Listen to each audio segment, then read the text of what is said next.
Today we'll be interviewing someone famous from the French Revolution, but first we cross over to the weather. Jim? It's sunny!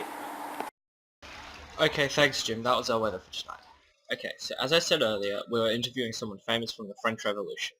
That someone is Maximilien de Robespierre. We will cross over to the interview now. Okay, thank you Sam. Now, it really is quite a pleasure to have you on our show tonight, considering you still have been dead for 221 years.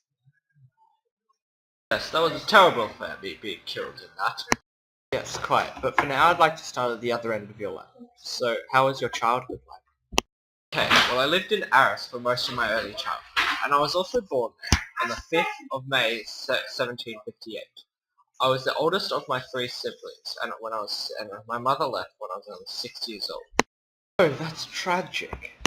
Yes, well I'm over that now. After all, it was over 221 years ago. That's right. Okay, well now, may I ask about your education? Okay, well after my father left us, we were raised by our grandparents, who sent me to Paris for an education. I attended the Lycée Louis le Grand and graduated with a law degree. Right. Now, may I ask how you used your law degree?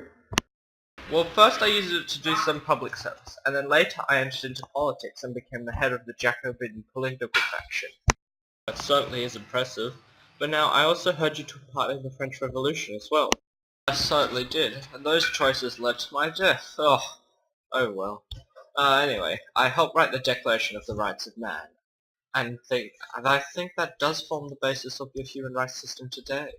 Quite sure it does, actually. Yes, well when the people finally did rise up against Louis XVI, I was elected to head the Paris delegation of the new National Convention. Very important position in the time. So, what did you do with it?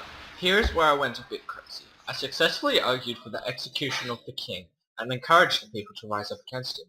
So, in the next 11 months, I rose to the top of the government and may have actually accidentally instituted the Reign of Terror. Why? Well, it did have an upside. I managed to eliminate most of my political opposition. Guess that might be okay? Yes, well by the end of 1794, many of my revolutionary friends in the government began to question my motive. I did not know why. I thought I was doing a grand job, but so they thought. What did this lead to? It led to that fateful day on July the 27th, 1794, where they finally took me into custody and had me guillotined. Guess that might be the end of your story then, eh? Yes, it was. Well, thank you for your time today, Max. I certainly had fun. Me too. It sure has been a pleasure. Thank you. Yes, well once again, thank you for your time, Max. And now it's back to the studio. Sam?